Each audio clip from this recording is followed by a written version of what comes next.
যে নবীকে নসিহত করা হলে আকাশ বাতাস পাহাড় পাতাল বৃক্ষ লতা থেকে বিশেষ করবে না।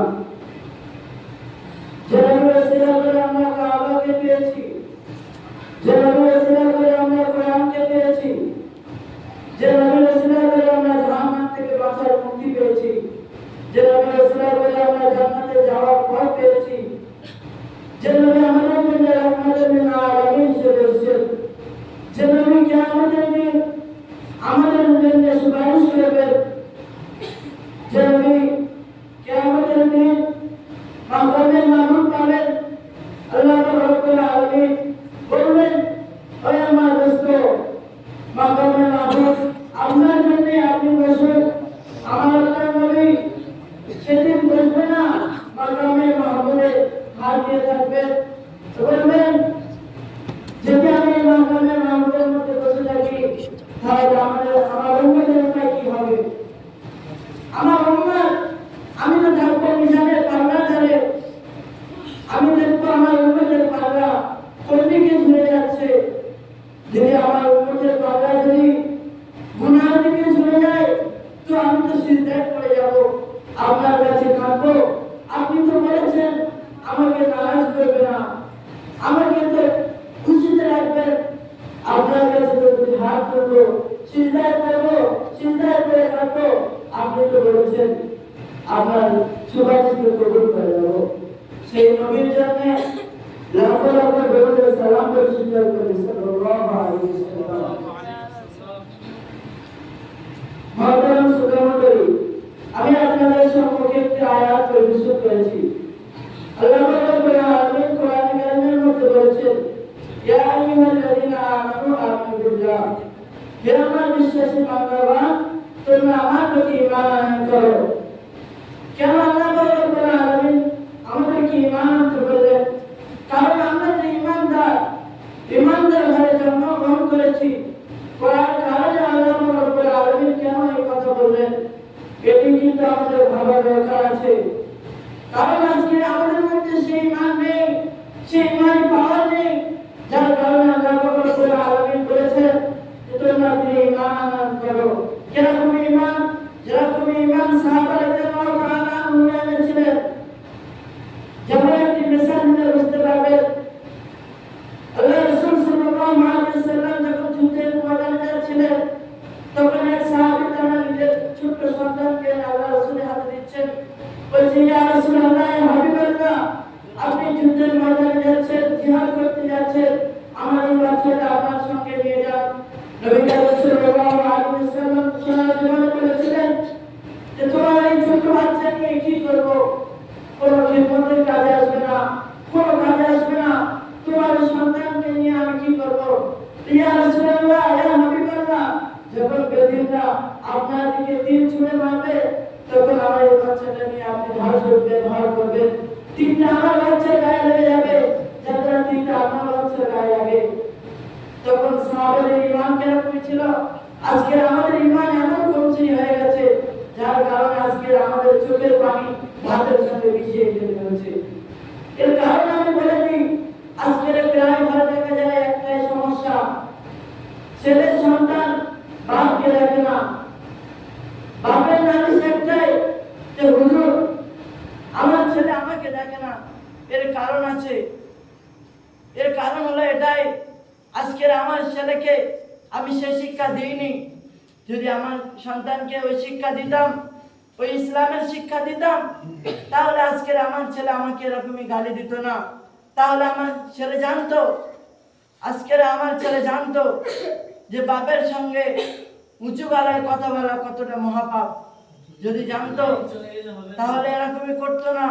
আজকের আমার আপনার কমজোরি, আমার আপনার সন্তানকে দিন শিক্ষা দিই না, নামাজের কথা বলি না, আমার আপনার বাড়িতে নামাজের তালিম দিই না। আজকের আমার আপনার বাড়িতে বদদিনী কাজ ভরে গেছে, বদদিনী কাজ সব আম হয়ে গেছে। আজকের আমার আপনার মুখে দাড়ি নেই। আমি আপনি আজকের মুসলমান বলে দাবি করে থাকি, আজকের আমার আপনার গায়ে নবীর সুন্নতি লেবাস নেই, আজকের আমার আপনার মুখে দাড়ি নেই, আজকের আমার আপনার মুখে আল্লাহ এবং আল্লাহ রাসূলের কথা নেই। আজকের আমার আপনার মুখে শুধু দুনিয়াবি কথা, দুনিয়া দুনিয়া করে আজকের আমি আপনি পাগল হয়ে গেছি। এই দুনিয়ার মায়ে পড়ে আছি। এই দুনিয়া আপনার কিছু নয়। আপনি একবার ভাববেন, নবী করিম সাল্লাল্লাহু আলাইহি ওয়াসাল্লাম হাদিসের মধ্যে বলেছেন যে তুমি একবার মরণের আগে একবার মরে দেখো, যে চিন্তা ভাবনা করো যে কিসের জন্য আমি এত বিল্ডিং বালাখানা করছি, কাদের জন্য করছি।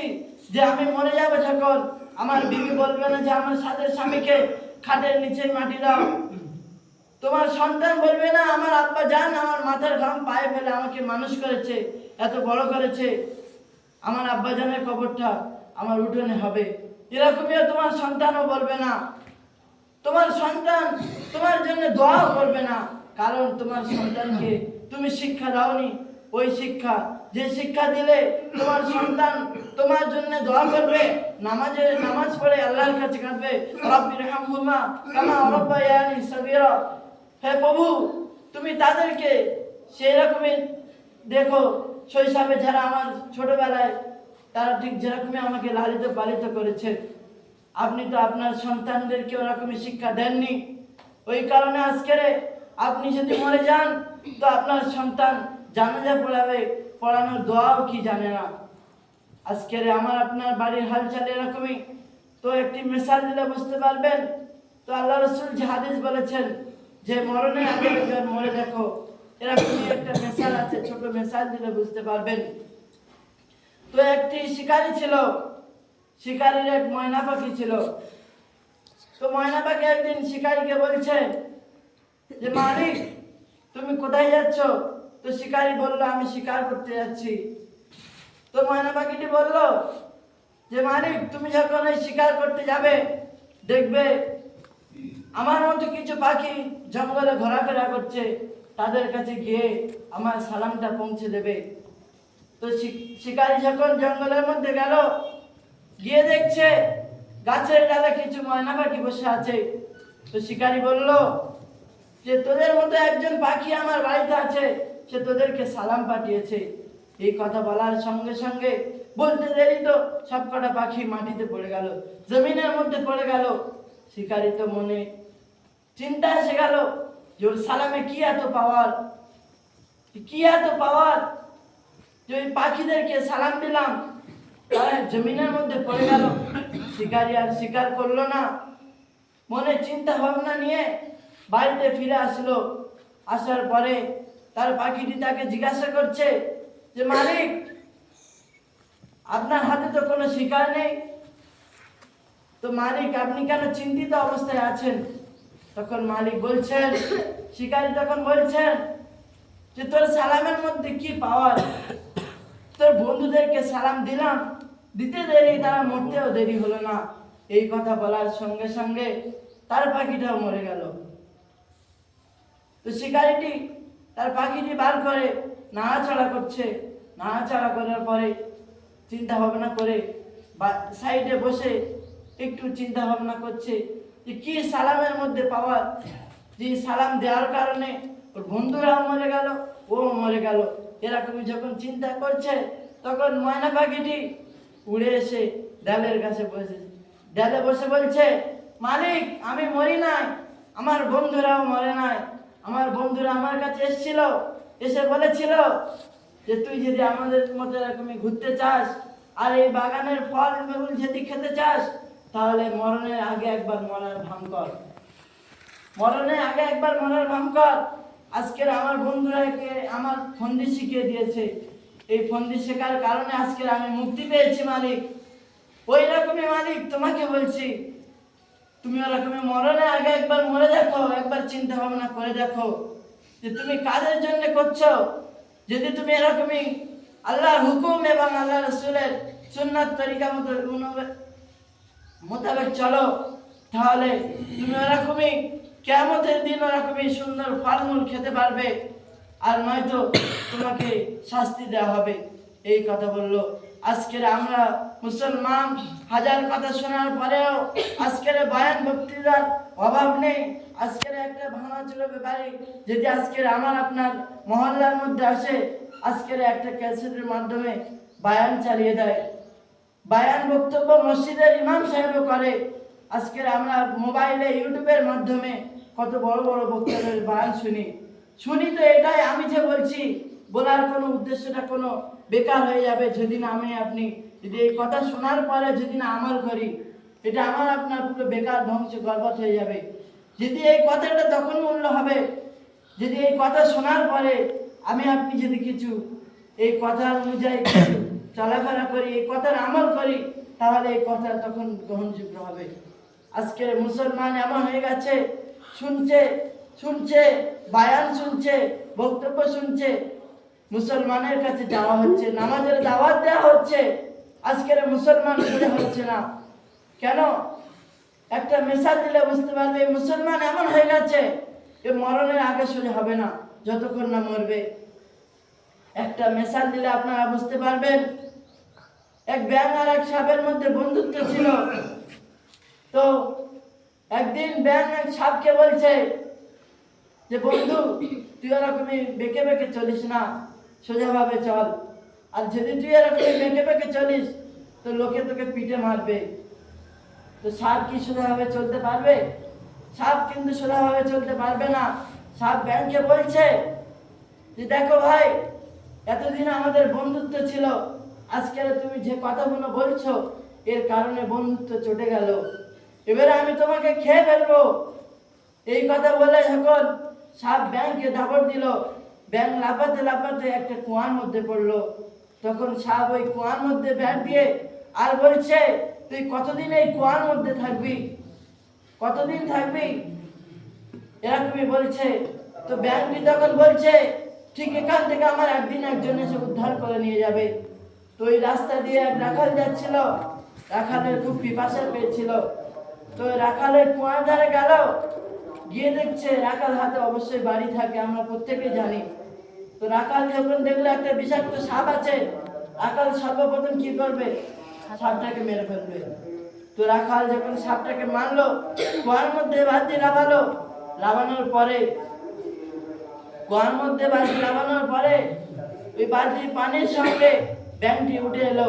ওঠার পরে রাখাল কি করলো? ব্যাঙটিকে ছেড়ে দিয়ে রাখাল পিপাসা পানি পান করে নিল। সেই ব্যাঙটি লাফিয়ে লাফিয়ে সাপটির কাছে গিয়ে বলছে, সোজা হলি তো হলি, মরণের আগে সোজা হলি না। আমি বারবার বলেছিলাম সোজা হ, সোজা হ, সোজা রাস্তায় চল, সোজা রাস্তায় চললি না। আজকের হলি তো হলি, মরণের পরে হলি। আজকের আপনি মুসলমান ঠিক এইরকমই হয়ে গেছি, এইরকমই নির্লজ্জ বেহায়া হয়ে গেছি। আজকের মরণের আগে আমার কানে যে হাজার কথা শোনানো হয়, আজকের আমার আপনার সামনে আমার সন্তান চলে গেছে, আজকের আমার খবর ছিল, আজকের আমার আপনার সামনে আজকের আমার আব্বাজান চলে গেছে। কোনোদিন কি ভেবেছি যে আমার আব্বাজান এত ঘর বাড়ি বানিয়ে গেছে, কোথায় শুয়ে আছে? কোনোদিন ভেবেছি একবার যে আমার আব্বাজান আমাদেরকে কষ্ট করে এত কষ্ট করে মানুষ করেছে, যাওয়ার সময় আমার কাছে কি দিয়েছি, কি উপহার দিয়েছি? তোমার আব্বাজানকে যখন চলে যায়, তোমার আব্বাজানকে উলঙ্গ অবস্থায় পাঠাতে শুধু একটাই কারণ, ইজ্জতকে ঢাকার জন্যে কাফনের কাপড়টা জড়িয়ে মাটিতে শুইয়ে দিয়েছেন। তাহলে আপনি ভাবুন কিসের এত অহংকার, কিসের এত বড়াই করেন যে মুসলমান মুসলমান করে দাবি করে থাকি। আজকের মুসলমান এমন হয়ে গেছে, মসজিদের মধ্যে যদি একটা মুসল্লি আসে তার মাথায় যদি না টুপি থাকে, তাহলে আজকের মুসলমান বলবে যে ভাই তোমার মাথায় টুপি নেই, তুমি টুপি করে আসো। আর আজকের যদি মসজিদে এক ব্যক্তি আসে তার মুখে যদি দাড়ি না থাকে, তাহলে কোনো এক ভাই বলবে না যে ভাই তোমার মুখে দাড়ি নেই, তুমি মসজিদে এসছো, এরকমও বলবে না, এরকমও কথা বলবে না। কারণ আল্লাহ রাসূল সাল্লাল্লাহু আলাইহি ওয়াসাল্লাম বলেছেন যে দাড়ি চাঁদলো সে আমার গলায় ছুরি চালালো। আজকের আপনি ভাবি আমার আপনার বয়স 60 থেকে 50, 60 হয়ে গেছে, কারো 20-25 হয়ে গেছে। আপনি ভাবছি এখনো জিন্দেগি এখনো বাকি আছে, হায়াত এখনো বাকি আছে।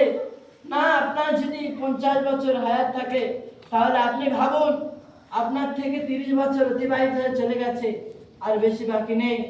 মরণের দিয়ে গ্যারান্টি নেই।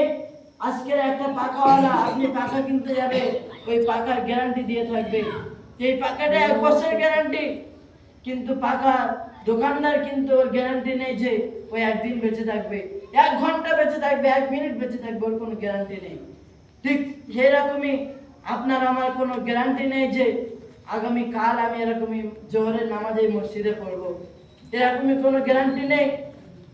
একটু চিন্তা করলে বুঝতে পারবো, যদি আমি আপনার কোনো গ্যারান্টি যদি না থাকে, তাহলে যদি আল্লাহ নাই করুক আমার আপনার হায়াত যদি এখনই শেষ হয়ে যায়, তাহলে আমি আপনি কি জবাব দেব? কি সামান তৈরি করেছি, সেই দিনের জন্য কি তৈরি করেছি আমি, একটু ভাবলে বুঝতে পারবেন সবকিছু। সেই দিনের জন্য কি তৈরি করেছি, আমার আপনার কিছু নেই। যেরকমই কচু পাতায় পানি দিলে যেরকমই টলমল টলমল করে, আমার আপনার ইমান ঠিক এরকমই আছে, এখন টলমল টলমল করছে। ওই ইমানের কোনো দাম নেই। ওই ইমান আমার মনে হয় জান্নাতে নিয়ে যেতে পারবে না। ওই জন্য করে বলবো, যে হন আর যাই হন, এই নামাজ আপনাকে পাবন্দি সহকারে পড়তে হবে। শুধু আপনি পড়লে হবে না, আপনার সন্তানকেও আনতে হবে, আপনার বিবিদেরকেও বলতে হবে, কারণ এটা কর্তব্য আপনার, দায়িত্ব হলো আপনার। কারণ কিয়ামতের দিন না তো আপনি ফেঁসে যাবেন, এটাই ভাববেন। কারণ আপনার সন্তান কিয়ামতের দিনও বলবে যে আমার আব্বা জান আমাকে নামাজের জন্য বলেনি, আমার আব্বা জান আমাকে দিন শিক্ষা দেয়নি, এটা আপনাকেও বলবে। অনেকজন ভেবে থাকি মাদ্রাসায় দিয়ে কি হবে, মাদ্রাসায় দিয়ে কি হবে, যদি হুজুর হয় তো ইনকাম কম। অনেক মানুষের ধারণা এরকমই আছে, হুজুর হলে মাসে 5-7 হাজার টাকা মাইনে, মাদ্রাসায় দিয়ে কি করবো, আমার সন্তানকে আমি ডাক্তারি করাবো, ইঞ্জিনিয়ারিং করাবো। খোদার কসম করে বলছি, আপনার যখন দুটো চোখ মুজে আসবে, আপনার সন্তানকে যদি ডাক্তার বানিয়ে যান, যদি ইঞ্জিনিয়ার বানিয়ে যান, তো আপনার কোনো কাজে আসবে না। একদিন আপনার কাছে গিয়ে কাঁদতে পারবে না, তখন ওই মাওলানা মৌলবীদেরকে ধরে আনবে, এনে দোয়া করবে। এটাই গ্যারান্টি দিয়ে বলে যাব, যতই বড় পীর সাহেব হোক আর যে হোক আর যাই হোক, যদি তোমার জন্য দোয়া করে, তার থেকে গ্রহণযোগ্য হবে আপনার সন্তান যখন আপনি দিন শিক্ষা দিয়ে যাবেন। আর আপনার সন্তান যদি আপনার জন্য কাঁদে, নিজের পিতার জন্য কাঁদে, আল্লাহ পাক রব্বুল আলামিন বলেছেন ওই দোয়াকে আমি ফিরিয়ে দেবো না, ওই দোয়া কবুল করে নেব। তাহলে আজকের আমি আপনি ভাবি, আজকে আমার আপনার সন্তানদেরকে কি শিক্ষা দিচ্ছি। আজকের থেকে আমি আপনি প্রতিজ্ঞা করে নি, আমার আপনার সন্তানদেরকে যা শিক্ষা দিয়েছি দিনের পথে নিয়ে যায়। আমি আপনি নিজের দিনের রাস্তায় যাই, নিজের বিবিদেরকে দিনের কথা বলি, পর্দা সহ চলার কথা বলি, বাড়ি থেকে তালিম দিই, দিনের কথা বলি, দিনের রাস্তায় চলি। কারণ এই জিন্দগিটা কিছুই নয়, এই জামানাটা কিছুই নয়। দুদিনের জন্য এসছি, দুদিনের জন্য এসছি, আবার চলে যেতে হবে। এখানে কিছু পুঁজি সঞ্চয় করার জন্য এসছি, চিরদিন কেউ থাকতে আসেনি। আমরা প্রত্যেকে জানি আমাদের দাদা তারাও একসময় আমাদের মতো এরকম ছিল, তারা চলে গিয়েছে, দাদারা চলে গিয়েছে, আমাদেরকেও চলে যেতে হবে, কেউ থাকবো না, আর কেউ থাকতে আসেনি। ওই জন্য করে আপনাদের কাছে বলবো, আপনারা প্রত্যেকেই যে হন আর যাই হন 5 ওয়াক্ত নামাজ সঠিকভাবে পড়বেন। কারণ নামাজ হলে এমন একটা কাজ, এই যদি নামাজ আপনার সঠিক হয়, তো এই নামাজ আপনার সকল খারাপ কাজ থেকে রুখে দেবে। আপনি সুদ খেতে যাবেন, এই নামাজ আপনার নফসে ঘা দেবে, নফসে আঘাত করবে, যে তুই নামাজ পড়িস, তুই সুদের টাকায় হাত দিস না, আপনার এই নামাজ বলে দেবে। আপনি যদি গুনার কাজ করেন, এই নামাজ আপনাকে বলবে, কারণ এই নামাজ হলো সব গুনাহ থেকে রুখে দেয়। আর কিয়ামতের দিনও এটাই ভাববেন, সর্বপ্রথম যে জিনিসের হিসেব নেওয়া হবে সেটাই হলো এই নামাজ। আর আমার আপনার যদি এই নামাজের হিসেব সঠিক হয়ে যায়, তো সমস্ত হিসেব সঠিক হয়ে যাবে। আর নামাজের হিসেব যদি বেঠিক হয়, তো সব হিসেব বেঠিক হয়ে যাবে। তো আমার আপনার যদি প্রশ্ন করা হয় এখন, যে তুমি কও তো নামাজ পড়েছো, কতদিন তোমার জিন্দগি সাবাল্য ঘর পর থেকে নিয়ে আজ 20 বছর অতিবাহিত হয়ে গেছে, তুমি কত বছর নামাজ পড়েছো? কত ঘন্টা নামাজ, তুমি কত ঘন্টায় এসে নামাজ পড়েছো? এই কথা যদি আপনাকে জিজ্ঞাসা করা হয়, আপনি কৈফিয়ত দিতে পারবেন না, কারণ আপনি তো নামাজ পড়েনি। মসজিদে আজান হয় হাইয়া আলাস সালাহ, হাইয়া আলাল ফালাহ, এসো সাফল্যতার দিকে, এসো কামিয়াবির দিকে। আমি আপনি কিন্তু এই সাফল্যতার দিকে আসি না, আমি আপনি এই কামিয়াবির দিকে আসি না। আমি আপনি যাই কোথায় দুনিয়ার লাইনে ছুটে পড়ে আছি, যে দুনিয়া আমার আপনার জন্য কিছুই নয়, যে দুনিয়া আমার আপনার জন্য কিছুই নয়। যা দেখছি এই চোখে, এই সব কিছু, চোখটা মুজলে সব শেষ। যা দেখছি এই চোখটা মুজলে সব শেষ, কিছুই থাকবে না। থাকবে কি? শুধু ঈমান আর আমাল। ওই জন্য আল্লাহ রাসূল বলেছেন, বুদ্ধিমান ওই ব্যক্তি যে ব্যক্তি মরণের আগে আগে মরণের সামানকে তৈয়ার করে নিল। বুদ্ধিমান ওই ব্যক্তি। তাহলে আজকের আপনি ভাবি, আমার আপনার মধ্যে কতটা বুদ্ধি আছে। মানুষের মাঝে আল্লাহ বিবেক দিয়েছে, মানুষ যথেষ্ট ভাবতে পারবে। আপনি যদি ভাবি, সব কিছু বুঝতে পারবো। কারণ যদি একটা পশু তার মালিককে চিনতে পারে, তাহলে আপনি আমার রবকে কেন চিনতে পারবো না? কেন চিনতে পারবো না? কারণ পশুর থেকে আমার মাথায় অনেক বুদ্ধি দিয়েছে আল্লাহ। আল্লাহ পাক রব্বুল আলামিন আশরাফুল মাখলুকাত বানিয়েছেন, শ্রেষ্ঠ নবী, শ্রেষ্ঠ উম্মত বানিয়েছেন। যে উম্মতের জন্য দরখাস্ত করেছিলেন নবীরা, সে উম্মত বানিয়েছেন। তাহলে কেন আপনি ভাববো না? এই জন্য করে আপনাদের কাছে বলবো, আপনারা প্রত্যেকে চিন্তা ভাবনা করবেন করে এই দিনের জন্য, যে মরণের পরে কি হবে, এই মরণের জন্য কিছু পুঁজি সঞ্চয় করতে হবে। এইসব নিয়ে চিন্তা ভাবনা করে আমরা প্রত্যেকে মরণের সামান তৈয়ার করবো ইনশাআল্লাহ। এই বলে আমার বক্তব্য শেষ করলাম।